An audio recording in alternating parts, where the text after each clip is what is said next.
तो सोना और चांदी लगातार ऊपर की तरफ ही बढ़ते नजर आ रहे हैं। हालांकि कल इस ग्राफ में थोड़ी सी गिरावट जरूर देखने को मिली, लेकिन सवाल है कि ऐसा आखिर हुआ क्यों? क्या युद्ध की आशंका के बीच दुनिया चांदी और सोना खरीद रही है? क्या ये कहा जा सकता है कि जब एक तरफ सरहदों पर बारूद बिछा हुआ है तो दूसरी तरफ बाजार जो है वहां पर सोना बम बनकर बरस रहा है? सोने चांदी की बढ़ती कीमतों की पड़ताल करती देखी हमारी ये खास रिपोर्ट।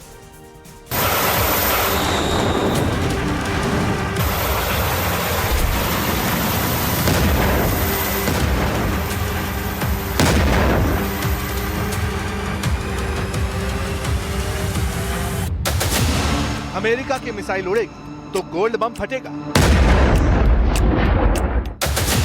ईरान की मिसाइल उड़ेगी तो सिल्वर बम से धमाका होगा। ईरान अमेरिका की लड़ाई, सोने चांदी की चढ़ाई।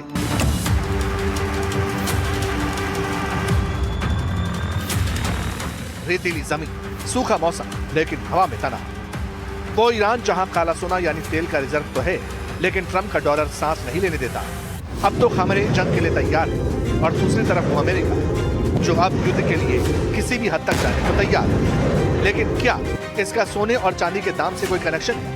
ऐसा क्यों होता है? जब जब ट्रंप हमले की बात करते हैं, डराते धमकाते हैं, युद्ध का माहौल बनाते हैं, तो सोने और चांदी के दाम बम की तरह फटने लगते हैं। Have you had any conversations with Iran in the last few days, and are you planning on any?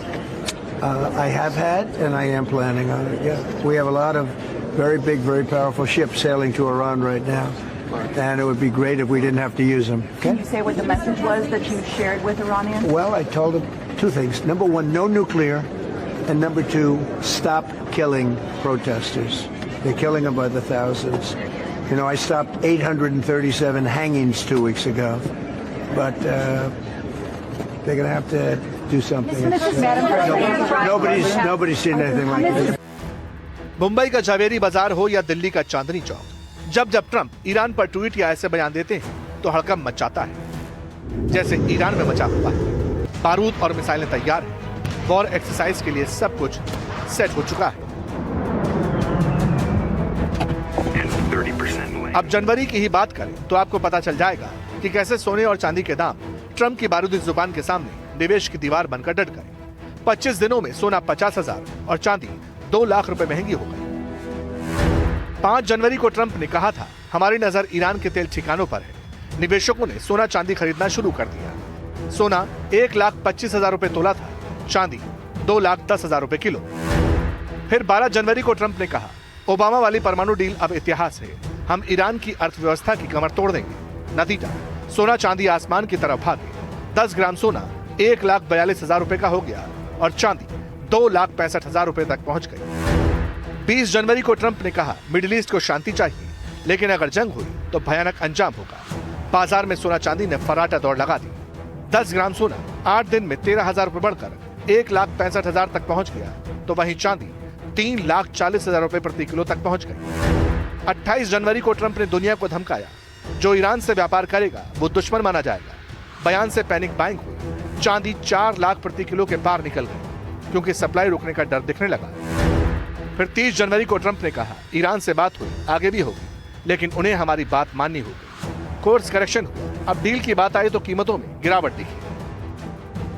International war और पूरे वर्ल्ड वॉर कहा जाए तो, और यूक्रेन रशिया वॉर के साथ साथ वर्ल्ड वॉर का भी बहुत सारे कंट्री देख रहे हैं, और इसके साथ साथ अमेरिकन ट्रेड वॉर भी चल रहा है।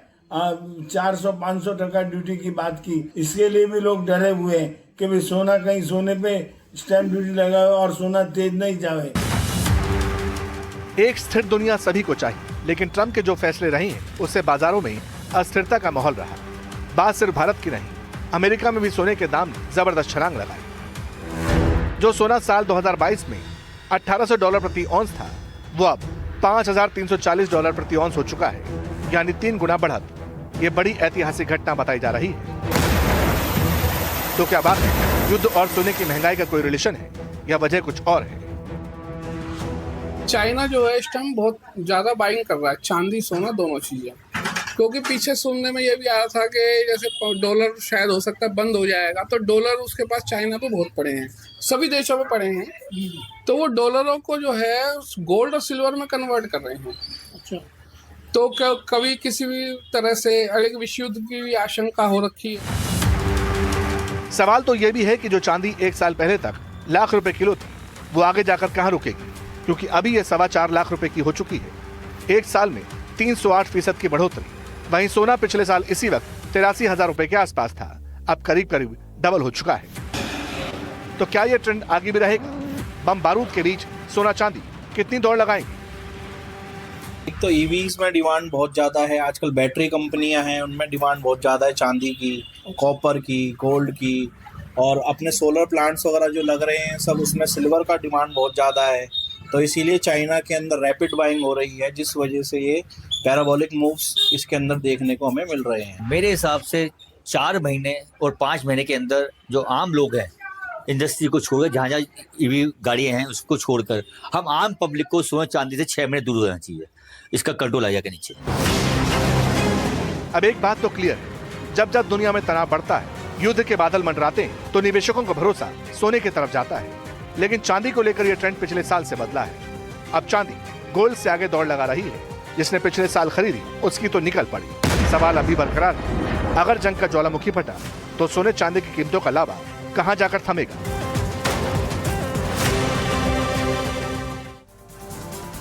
तो जिस वजह से दाम बढ़ रहे हैं, घट रहे हैं, उस फ्रंट पर क्या हो रहा है ये भी जान लीजिए। सवाल यही है कि अमेरिका और ईरान के बीच क्या युद्ध तय हो चुका है, और क्या ये बस अब समय की बात है कि कब और कौन ट्रिगर दबाता है। वजह यह है कि अमेरिका लगातार ईरान को घेर रहा है, और वहीं ईरान लगातार कूटनीतिक तरीके से अमेरिका को जवाब दे रहा है। मुस्लिम देशों से लगातार उसकी तरफ से संपर्क भी किया जा रहा है। सऊदी अरब, यूएई, पाकिस्तान और तुर्की जैसे देशों से उसकी लगातार बातचीत भी चल रही है। अब यही सवाल उठ रहा है कि क्या दोनों पक्षों में जंग होकर रहेगी? क्या वॉर रूम में डोनाल्ड ट्रंप को हमले की डिटेल्स बता दी गई हैं?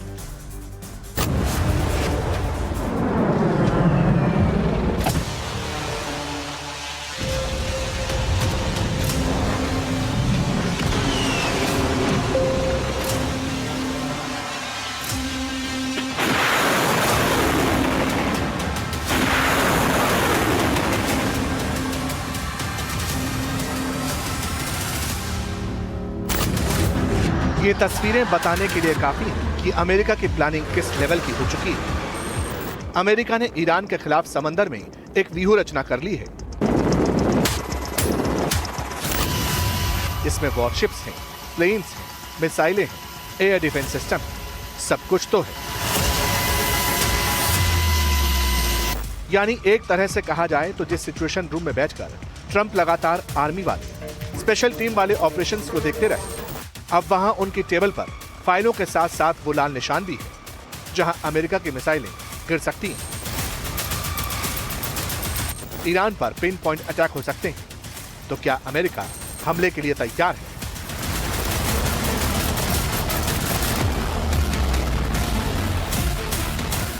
President Trump said, we're not getting a nuclear Iran, you won't have a nuclear bomb. He meant it. And we sent those B-2s halfway around the world, and they never noticed. When he said, we're not going to tolerate trafficking drugs anymore in our hemisphere, we treat them like the Al-Qaeda of the Western Hemisphere, he meant it, and we're executing that. When you said, Mr. President, we're securing the border, the military was proud to do their part alongside Homeland Security to do that. Same thing with Iran right now, ensuring that they have all the options to make a deal. They should not pursue nuclear capabilities. So we will be prepared to deliver whatever this president expects of the War Department, just like we did this month over to the Middle East. इसका मतलब तो यही है कि Trump को खुश करने के लिए एक और देश पर हमला किया जा सकता है। कम से कम डिफेंस मिनिस्टर के बयान से तो यही लगता है। लेकिन क्या वाकई ऐसा है? क्या ईरान पर हमला अटल है? अमेरिकी मीडिया में क्या कुछ कहा जा रहा है? न्यूयॉर्क टाइम्स की रिपोर्ट कहती है पेंटागन ने राष्ट्रपति डोनाल्ड ट्रंप के सामने सैन्य हमलों की एक लिस्ट सौंपी है। इसमें ईरान के परमाणु केंद्रों, बैलिस्टिक मिसाइल साइट्स और यहां तक कि तेहरान में नॉन मिलिट्री टारगेट्स पर हमले की भी प्लानिंग है।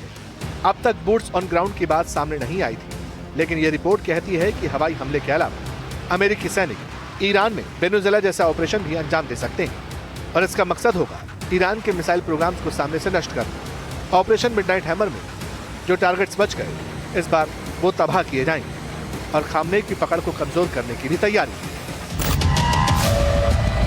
रिपोर्ट में आगे कहा गया कि अमेरिकी और इजरायली खुफिया एजेंसियां ये मानती हैं कि ईरान का परमाणु कार्यक्रम फिलहाल खतरा नहीं है। इसके बावजूद मिलिट्री ऑप्शंस एक्सप्लोर किए जा रहे हैं। The military in the world could have executed the most sophisticated, powerful raid, not just in American history, I would say in world history. What those men did going downtown, another country, their most secure place in the most secure base in the middle of the night without anybody knowing until those simultaneous bombs dropped 3 minutes before the helicopters dropped.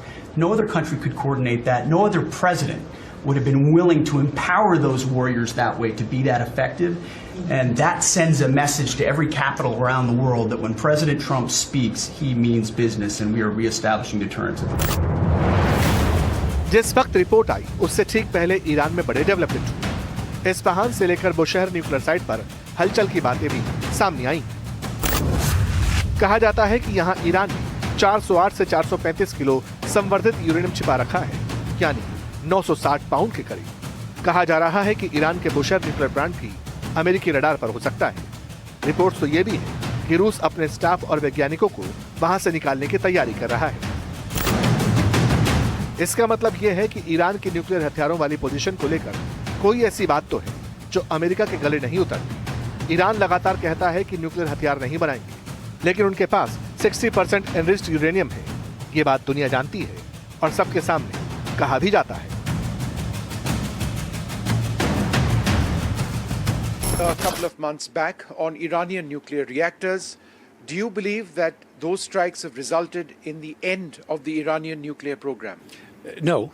I think, of course, this month of June, actually, there were a number of hits on Iranian nuclear facilities, not reactors particular, but important facilities connected with the enrichment program, for example, and other important technologies that were hosted there took place.